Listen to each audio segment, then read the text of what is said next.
Je sais pas ce que vous pensez de ce setup, mais moi j'aime bien. Je trouve ça fait un peu du genre viens t'asseoir à côté de Tata Sarah, je vais t'expliquer la vie. Wesh les gars, on dit quoi? J'espère que vous allez bien, moi je vais super bien. Ok, donc aujourd'hui on se retrouve avec une vidéo qui me tenait à cœur de faire. On me pose souvent des questions genre qu'est-ce que tu fais dans ta vie, pourquoi t'habites au Canada meuf, pourquoi t'as voyagé en Corée du Sud. Donc je vais absolument répondre à toutes ces questions, enfin essayer de vous expliquer un peu mon parcours de vie, enfin surtout mon parcours scolaire, pour vous expliquer pourquoi je suis là aujourd'hui, comment j'y suis arrivée, qu'est-ce que j'ai fait pour, comment ça s'est passé, etc. etc. Mais en tout cas c'est une vidéo que j'avais trop hâte de faire parce que bah, tout simplement j'aime trop partager mon vécu, j'aime trop, je sais pas, donner envie de voyager, ce genre de choses, ça me dérange absolument pas d'en parler. Donc du coup si c'est un sujet qui t'intéresse, je te laisse avec l'intro et on se retrouve de suite.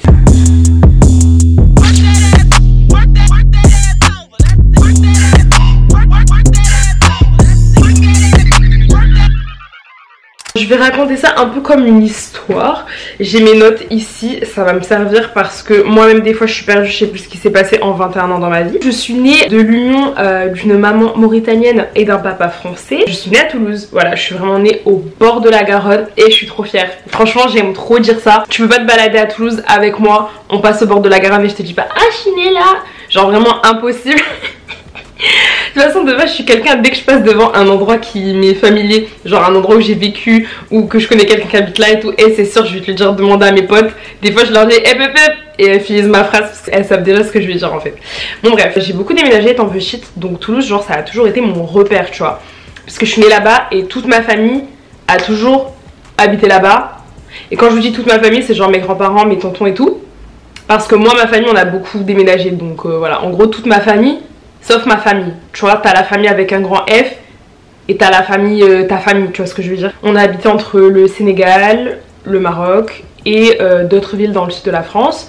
Donc voilà, mais Toulouse, globalement, jusqu'à mes 18 ans, enfin même jusqu'à mes 20 ans, c'est l'endroit où j'ai le plus vécu. Genre où j'ai vécu plus de 10 ans au total. Même plus. Parce qu'à chaque fois quand on est parti c'était pas hyper longtemps hein. On partait de Toulouse, on allait ailleurs, on revenait à Toulouse, on allait ailleurs, on revenait à Toulouse, on allait ailleurs, on revenait à Toulouse. Genre vraiment Toulouse mon repère. Il y a une partie de mon cœur qui est à Toulouse. Genre vraiment Toulouse mon essence de vie. Genre même si je rentre d'Hawaï, même quand je suis rentrée de Corée du Sud, des États-Unis, de où vous voulez, et je suis toujours trop contente quand je rentre à Toulouse. Genre je sais pas, c'est une ville, je me sens chez moi. Bon en même temps c'est chez moi tu me diras, mais je sais pas, genre vraiment Toulouse dans mes veines, tu vois ce que je veux dire. Donc du coup naturellement quand ma Pitfoul m'a contacté pour me demander choisis la carte que tu veux, j'ai pas trop réfléchi en fait. Voilà, vous voyez je veux en venir. Et ça pète, j'aime trop, attendez je vous montre. J'adore regarder un peu esprit cocooning avec la plante. J'ai dû la retourner d'ailleurs parce que cette feuille elle se mettait pile en face du Toulouse. Donc maintenant elle va rester comme ça. Cette plante que je galère à faire grandir, vraiment j'ai... Je vais vous monter un peu. Et je vous jure je trouve ça trop stylé en fait. Bon faites pas attention aux deux trucs ici, mais c'est une location. Et ici il y avait le miroir sauf que je l'ai déplacé.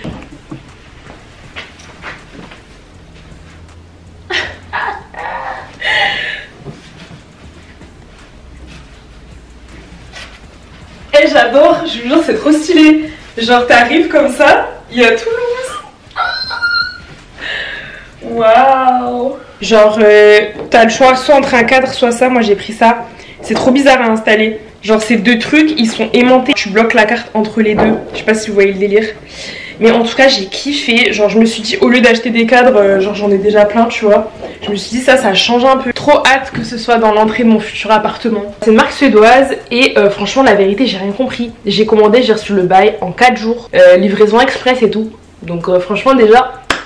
Big up à eux parce que la livraison vraiment 10 sur 10. C'est toi qui choisis ta ville, genre t'as absolument toutes les villes au monde. J'ai même essayé de rentrer Saint-Louis du Sénégal et la ville elle y était. J'étais là waouh. Tu peux genre déplacer si tu veux qu'on voit plus une partie de la ville ou pas. Tu peux zoomer, dézoomer. Tu peux changer la couleur. Tu peux changer les écritures si t'as envie d'écrire autre chose. Quoi d'autre? Moi c'est ça que je voulais Toulouse tu vois, genre je suis du genre j'aime trop avoir des décos en relation avec la personne que je suis, d'où je viens etc. Genre j'ai même une carte où je gratte tous les endroits où j'ai voyagé, donc vraiment trop mon délire, les cartes, les trucs et tout qui te rappellent des endroits qui te tiennent à cœur. Je me suis dit on va parler un peu études, un peu sujet sérieux, donc j'ai mis une chemise exprès pour l'occasion, j'ai retroussé mes manches et tout, là je suis OP. Assez parlé de Toulouse. Non en fait on va encore en parler un peu. Mais rentrons dans le vif du sujet. Donc du coup, comme je vous disais, j'ai déménagé, on s'en fout. Tout ça pour dire que j'ai terminé en tout cas mon lycée à Toulouse. J'ai fait un bac ES que j'ai obtenu avec la mention assez bien. Donc je vous dis la vérité. Peut-être pour certains déjà avoir une mention assez bien c'était quelque chose. Personnellement moi j'ai pleuré parce que je trouvais que c'était pas digne de moi. Bref, l'essentiel c'était que je l'avais. Franchement ma mère elle était plus contente que moi. Mais je m'en fichais parce que dans tous les cas j'étais prise dans l'école que je voulais. Et c'était Toulouse Business School. J'ai fait un bachelor en 3 ans à Toulouse encore une fois. Déjà de base je me suis inscrite et tout tranquille et tout, l'été passe. Je me souviens c'était en juillet août comme ça je reçois un coup de téléphone et tout. Oui allô Sarah c'est TBS et tout. J'étais là. Oui, allô? Ils me disent oui, on voit que tu t'es inscrite au cours en français et tout. Oui, en effet. Et ils me disent ouais, nous on pense que tu as les compétences pour faire les cours en anglais. Pourquoi tu t'es pas inscrite et tout. En fait, j'avais vu ça au moment de l'inscription, genre langue des cours. Mais moi, dans ma tête, genre c'était machinal. Enfin, je suis en France, j'ai fait tous mes cours en français. Je me suis même pas posé la question de choisir mes cours en anglais, tu vois. Et du coup la meuf elle m'a dit ça, j'ai remis toute ma vie en question. Elle m'a dit oui tu me rappelles demain, tu me donnes une réponse et tout. Coup de panique, j'appelle mes parents, mes frères et tout, je demande à mes potes. Ils étaient là mais c'est chaud quand même, tout en anglais, tout, genre t'as un bon niveau d'anglais mais quand même. Je dis, allez je vais rendre la famille fière et tout. J'ai pris les cours en anglais. Et ben franchement les gars, je sais pas pourquoi on a peur. Au bout de 4 jours j'étais en mode c'est tout. En fait je sais pas comment vous dire mais genre si c'est un sujet que tu connais pas, qu'on te l'apprenne en français ou qu'on te l'apprenne en anglais, ça revient au même parce que de base tu ne connais pas ce sujet. Je sais pas comment te dire. Je trouve que la langue, si t'es bien sûr un minimum à l'aise, la langue dans laquelle on te l'enseigne, ça change rien. Je sais pas comment expliquer. Bah après je vous avoue, faut quand même des facilités en anglais. Genre il y a 4 personnes dans la classe qui sont retournées en cours en français parce qu'elles supportaient pas. Mais en vrai, ben moi j'ai trop kiffé. Genre avoir les cours en anglais c'était trop bien. Ça m'a fait progresser en anglais fois 1000. J'avais beaucoup moins de galères que les autres étudiants du coup. Et en plus on avait des étudiants internationaux dans des classes. Certaines années j'avais des Suédois, j'avais des Anglais, j'avais des Américains. Il y avait pas mal de Colombiens, pas mal de Chinois. Genre enfin c'est trop cool en fait. Tu rencontres des gens qui viennent du monde entier. Alors que si tu fais les cours en français, certes ils sont dans ton école mais ils sont pas dans ta classe donc tu les côtoies pas forcément et tout. Je trouve que t'acquiers une plus grande ouverture d'esprit de ce fait. Donc je vais vous parler genre première année, deuxième année, troisième année. Donc déjà première année, deuxième année c'est un tronc commun. Et en fait chaque année on a un stage à faire. Donc en première année déjà j'ai passé l'IELTS. Donc c'était un concours d'anglais qu'on doit passer pour déterminer dans quelle université partenaire on allait aller en deuxième année. Donc j'ai passé l'IELTS, j'ai eu la note de 6,5 parce que j'avais foiré la partie orale. 6,5 c'était la note qu'il fallait avoir pour être admissible dans toutes les universités. Donc en soit ça allait, mais encore une fois j'étais déçue parce que je m'attendais à minimum 7 de ma part, sachant que 7 c'était niveau C1 et 6,5 c'était encore considéré comme B2+, donc franchement j'étais deg. Mais bon encore une fois c'était une question de fierté de moi à moi, c'est pas grave en vrai, genre 6,5 c'était très bien. Et j'avais fait mon stage à Barcelone. Ta première ou ta deuxième année tu devais obligatoirement faire un des deux stages à l'étranger. Donc je m'étais dit autant plier l'affaire, je cherche un stage à l'étranger dès ma première année. Donc franchement c'est assez compliqué de chercher un stage quand t'as pas d'expérience etc, etc. Mais ça ce serait trop long si je me mets à parler de ça. Sachez juste que à la fin de l'histoire j'ai réussi à faire mon stage à Barcelone à Sephora. Sophia si tu passes par là toi-même tu sais l'entourloupe derrière cette histoire, donc je t'ai fait un petit clin d'œil. Mais merci pour ton aide puisque sachez que c'est grâce à elle que j'ai eu ce stage. C'était vraiment super bien, j'ai fait 2 mois de stage donc déjà ça m'a aussi aidé avec mon espagnol. Moi en fait je cherchais pas, je suis folle dans ma tête. Genre j'étais pas bilingue espagnol tu vois, mais j'avais toujours été genre première de la classe en espagnol et tout. J'ai menti, oh comment je me lance trop des fleurs, mais j'ai toujours été très bonne en espagnol, genre dans les meilleures de la classe. Et moi j'avais pas peur. Genre d'aller faire un stage dans un pays où tout le monde parle espagnol. En plus les espagnols ils sont très connus pour ne pas parler anglais du tout. J'y suis allée, la vérité, pendant une semaine je parlais pas trop. Genre j'étais là, ils se lançaient des bagues et tout, j'étais là. Ils me parlaient en espagnol, je répondais en anglais. Parce que c'est ça en fait, je comprenais tout mais je parlais pas forcément hyper bien tu vois. Au bout d'une semaine j'arrivais le matin, j'étais là hola guapa, que tal, si, muy bien. Comme si c'était mes potes depuis 10 ans en fait. Genre c'est un truc de ouf. En fait pour apprendre une langue les gars, il n'y a pas de secret, faut pratiquer. C'est tout.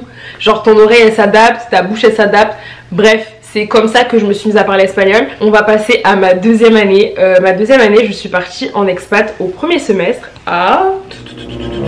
C'est écrit dans le titre en fait, donc je peux pas faire de roulement de tambour. Je suis partie à Séoul. Oui, c'était trop...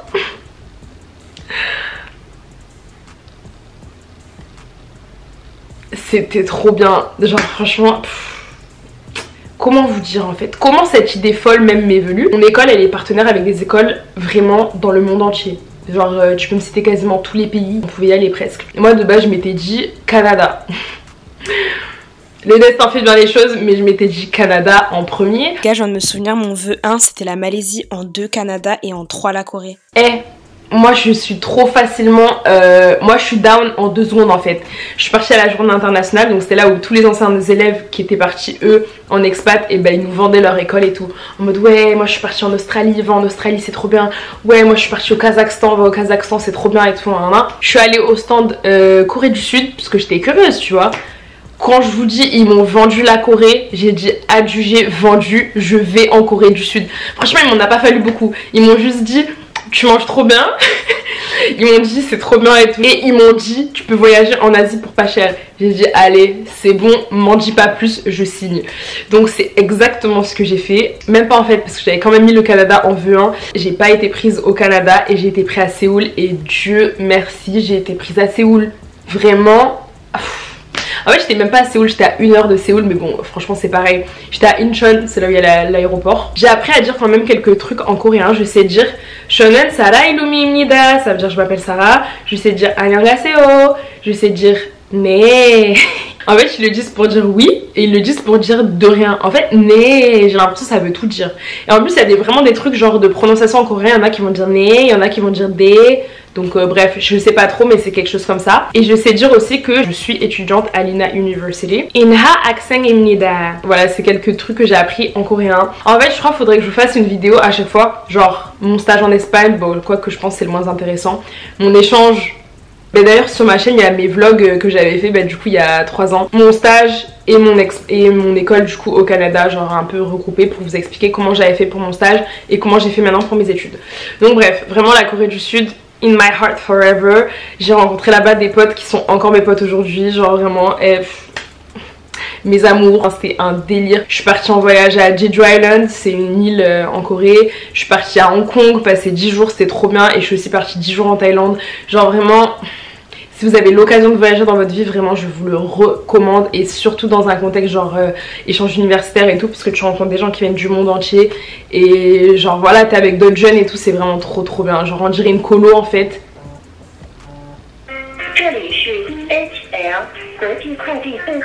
Toujours un numéro qui m'appelle et après c'est une voix chinoise, je sais même pas ce qu'elle me raconte. En 2e année du coup j'étais partie de mi-août à décembre en Corée. Je suis rentrée du coup en décembre en France, j'ai repris les cours etc. J'ai fait mon 2e semestre à Toulouse. Je devais encore faire un stage donc je m'étais dit je vais faire mon stage à Paris. Je me demandais pas pourquoi sur un coup de tête j'ai dit allez je pars à Montréal. Mais en fait c'est ça ma vie c'est des coups de tête. Mais après je me donne les moyens tu vois. Mais c'est vraiment des coups de tête en mode last minute. Genre je devais commencer mon stage début juin. Et j'ai lancé les démarches mi-avril, début mai. Mais qui fait ça? Genre tu prépares un départ à l'étranger 1 mois à l'avance. Pour trouver mon stage, moi j'ai tout simplement fait des candidatures spontanées. Donc certes j'ai répondu à des candidatures sur Indeed, Welcome to the Jungle et tout. Mais j'ai cherché des entreprises qui m'intéressaient. Donc moi personnellement c'était dans le marketing d'influence et tout. Je voulais vraiment faire un stage dans ce domaine là. J'avais postulé partout à Paris, partout à Montréal. Et à Paris je vous avoue c'est un peu plus chaud quand t'as pas d'expérience. Enfin j'avais une expérience mais c'est de la vente, c'était à Sephora. Genre ils sont un peu plus exigeants je dirais. C'est une entreprise à Montréal, du coup une agence qui m'a donné ma chance. C'était vraiment trop bien déjà mon stage de 1 parce que c'était dans un truc qui me plaisait. Ensuite je suis partie avec mes potes aussi, ils faisaient leur stage à Montréal. Donc on était tous les 3 ensemble. Et en plus ici il y avait aussi une fille de mon école qui s'appelle Camille qui venait faire son stage. Donc on se connaissait déjà de vue et tout, mais en fait on est devenus potes ici et c'est encore ma pote aujourd'hui. Donc vraiment on a passé un été de folie tous les 4. Il y a ma pote Océane qui était venue me voir, c'était trop bien. On est parti à Toronto, on est parti à New York. C'était la première fois que j'allais aux États-Unis de ma vie, j'étais trop contente. Genre ça avait toujours été un rêve pour moi parce que Montréal, New York c'est 6 heures de route en voiture. Mis à part ça, genre j'ai vraiment kiffé le Canada, mais je me suis dit mais quel pays sous-coté. Genre on parle pas assez du Canada parce que genre comparé aux États-Unis ils sont que 35 millions, 37 millions d'habitants. Surtout à Montréal il y a une vibe qu'il n'y a pas trop dans les autres villes. Genre t'as l'impression d'être dans un mix d'Europe et d'États-Unis, genre c'est vraiment bizarre. Je sais pas comment dire, ils ont un peu un mode de vie américain, c'est sûr, tu vois. Mais il y a un truc qui fait que t'es pas trop dépaysé en fait, je sais pas. Mais en plus, vraiment, c'est pas un cliché, les Québécois sont trop chaleureux. Genre vraiment, cœur sur vous, je les aime trop. Genre vraiment, je suis trop bien ici, j'ai eu ma best life. Et la night, Je pourrais faire une vidéo carrément sur la night tellement j'aime trop les soirées ici. J'étais vraiment tombée en amour avec Montréal et tout, j'avais fait 3 mois ici. Ensuite j'étais rentrée en France du coup pour ma 3e année. J'ai dû choisir une filière, moi j'ai choisi International Business parce que c'était la seule qui était en anglais. Non, il y en avait 2 qui étaient en anglais, mais les 2 c'était celle qui m'intéressait le plus. Donc voilà, je voulais vraiment poursuivre mon cursus en anglais. C'était vraiment une aventure parce que les cours, bah, ça se passait bien. Enfin, j'ai toujours eu des facilités à l'école, donc j'ai toujours été studieuse, donc ça se passait bien. Mais la 3e année, c'est aussi là où tu dois faire tes vœux pour ton master. Donc tu dois passer des concours. Passer des concours égale beaucoup de stress. Beaucoup de stress égale j'ai pas kiffé. La pire épreuve de ma vie, vraiment, le Taj-Maj. Voilà, donc si tu veux faire une école de commerce en France, tu dois passer le Taj-Maj. Donc c'est un concours dont j'ai pas envie de parler. Franchement, tape Taj-Maj sur Google, je vous jure, moi j'ai fait CTRL-Z, je veux plus en entendre parler. Mais c'est vraiment un concours chaud, genre tu dois te préparer, il y en a certains qui font des prépas, tu fais que ça tes week-ends, tes journées, enfin c'est vraiment horrible. Et tu peux le passer une seule fois par semestre. Donc ce que j'avais fait, c'est que je l'avais passé une fois en novembre à Lyon, la 2e fois en février à Paris. Au Taj-Maj, une bonne note, on va dire, c'est à partir de 300, on va dire, ça c'est vraiment bon. Après on va dire que la moyenne ça va plutôt être entre 250 et 300 je dirais, et les meilleurs ils vont avoir 350, voilà. Après l'élite peut-être ils ont 400 et tout, mais en général c'est ça tourne entre 250 et 350. J'avais de la chance entre guillemets parce que l'école que je voulais ici au Canada, donc HEC Montréal, eux ils acceptaient en fait les étudiants qui avaient fait le Taj-Maj. Donc je me suis dit tu passes le Taj-Maj dans le but d'avoir ton école au Canada, mais si c'est pas possible, ben au pire des cas t'auras une école en France. Voilà, c'est ce que je m'étais dit. En fait moi je suis pas quelqu'un de stressée, genre je pense que ça se voit même quand je parle et tout. Le Taj-Maj pour le coup c'était vraiment, je sais pas, genre j'ai fait un refus d'obstacle. Je sais pas si vous savez ce que c'est un refus d'obstacle, mais c'est en mode tu vois un obstacle et vraiment tu te dis c'est insurmontable, en fait t'abandonnes avant même de l'avoir fait, et c'est vraiment ce que j'ai fait avec le Taj-Maj. Alors je suis pas du tout comme ça dans ma vie, genre j'arrivais pas à apprendre, j'arrivais pas à étudier, c'était horrible, j'ai même fait une prépa et tout. J'ai eu une note pas dans la tranche que je vous ai dit déjà, j'ai pas eu une bonne note franchement. Moi je m'étais dit c'est mort, t'auras jamais HEC Montréal, jamais de la vie, et au final j'ai été acceptée, voilà. Donc c'était un truc de fou, j'étais trop contente. Je pense que c'est sur le fait qu'ils prennent pas en compte que le Taj-Maj, ils prennent aussi en compte ton dossier, donc tes notes, ta lettre de motivation, etc. et surtout tes lettres de recommandation, et j'avais de très bonnes lettres de recommandation. Je pense que c'est pour ça que j'ai été prise et clairement pas pour mon brillant résultat au Taj-Maj. Pour être admis il fallait avoir fait valider 180 crédits ECTS. Donc en fait 180 crédits ECTS, vos études supérieures elles équivaut à en crédit ECTS. Voilà, c'est un peu une langue internationale pour déterminer la valeur d'un diplôme. Chaque année de bachelor c'est 60 crédits, donc 3 x 6 18, 3 x 60, 180 crédits. Donc j'avais mes 180 crédits, il fallait que je passe le TOEIC. Bon, de toute façon avec mon école on passait le TOEIC, et par contre au TOEIC j'ai eu 980 sur 990. Oui. Attendez, je vais vous montrer le papier, tellement je suis fière, je l'ai encore. Donc ça déjà, c'est mon diplôme.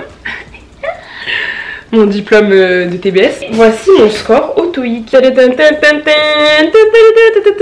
Bref, voilà, ça c'était mon score au TOEIC. C'était ma seule réussite dans cette année, je vous dirais. C'est vrai qu'il faut avoir une assez bonne moyenne, genre il faut avoir minimum 12 sur 20 dans vos études en France. Voilà, c'est normal, c'est pour assurer que vous n'allez pas venir ici pour glander, parce qu'ils cherchent des travailleurs. C'est comme ça que je me suis retrouvée au Canada. Donc j'ai terminé ma 3e année comme je vous ai dit, j'ai fait un stage de 4 mois à Paris, et ensuite j'ai passé une semaine à Toulouse et je me suis envolée pour le Canada en août 2019, et c'est comme ça que je suis arrivée ici dans ma nouvelle vie. Maintenant pour vous parler un peu de ma vie ici, qu'est-ce que je fais, etc., comment ça se passe les cours et tout. Déjà sachez qu'HEC Montréal c'est une école française, donc les cours sont en français, donc c'est un peu le comble d'avoir fait 3 ans d'études en anglais en France pour arriver au Canada et faire ses études en français, mais ma foi, j'ai pesé le pour et le contre et c'était quand même mieux pour moi de venir. Je fais un master, donc pour ceux qui demandent, mon programme s'appelle MSc en marketing. Donc voilà, tous mes cours sont reliés au marketing, tout simplement.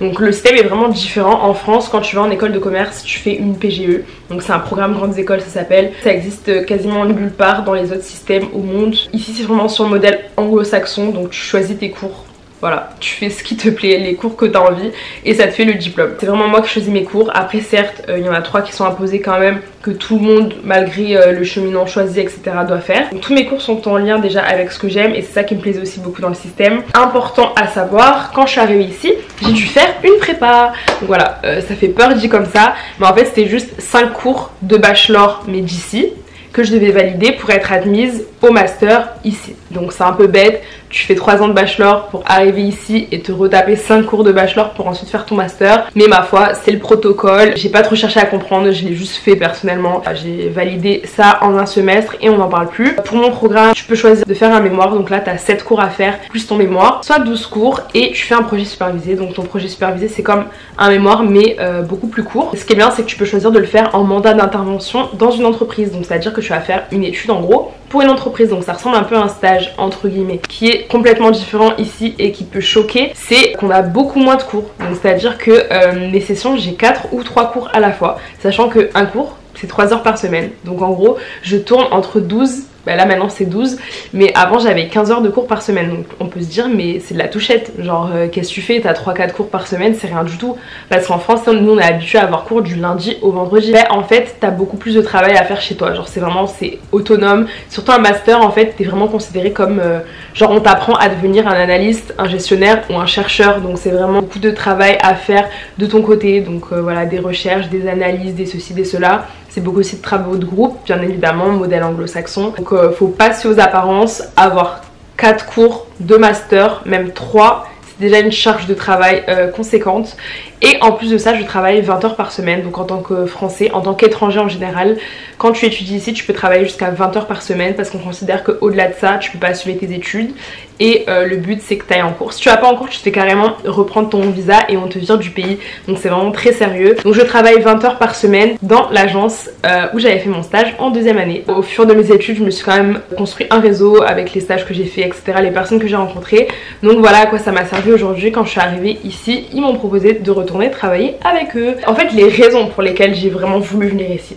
Donc déjà la première raison c'est que j'étais tombée en amour avec le Canada comme je vous ai dit. La deuxième raison c'était genre j'ai apprécié le fait que je puisse choisir un master vraiment qui m'intéresse, que ça ait la même valeur entre guillemets que de faire une PGE en France. De 3 points super importants, c'est qu'il y a l'accord franco-québécois pour la jeunesse. Donc si vous savez pas ce que c'est, et je me suis rendu compte qu'il y a plein de gens qui savent pas ce que c'est. En fait, il y a un accord entre le Québec, c'est le Québec, hein, ça marche pas en Ontario. Le Québec plus tous les pays francophones d'Europe, donc France, Belgique et Suisse. Tous les étudiants, du coup français, belges ou suisses, peuvent venir étudier au Québec au même prix que les étudiants québécois. Donc petit astérix, donc post-bac, donc directement genre votre bachelor, en gros votre bac plus 3 si vous voulez. Les français, il faut beaucoup nous parler en bac plus 3, bac plus 5, etc. sinon on comprend pas. Oubliez ce langage ici, mais bon bref. Le bachelor, tu payes le même prix que les Canadiens. Donc parce que en fait dans les écoles ici t'as un système, t'as 3 prix. T'as le prix du Québécois, donc ou le prix de celui qui habite en Ontario par exemple si c'est une école en Ontario.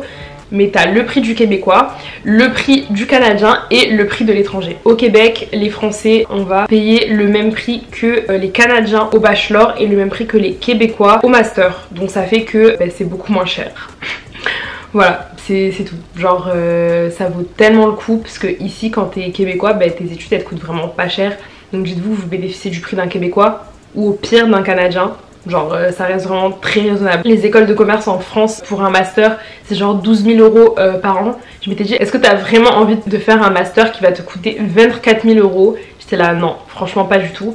Après si je restais en France c'était sûr que j'allais le faire en alternance. Mais vraiment mon but c'était de me barrer, j'avais pas envie de rester en fait. Genre j'étais juste en mode t'as fait ton temps à Toulouse, c'est bon, il est temps d'évoluer dans les lieux, tu vas aller vivre ta meilleure vie au Canada et c'est exactement ce que j'ai fait. Donc voilà, c'est vraiment les raisons qui m'ont poussé vraiment à venir étudier ici. Et bien sûr la qualité de vie, la qualité des études, tout ça en fait. Genre vraiment je me suis dit go. Voilà, maintenant vous savez tout, quelles études j'ai fait, comment j'en suis arrivée là, comment ça se fait que j'ai pas mal voyagé, parce que c'est vrai que c'est des questions qu'on me pose des fois genre dans les commentaires ou sur Instagram.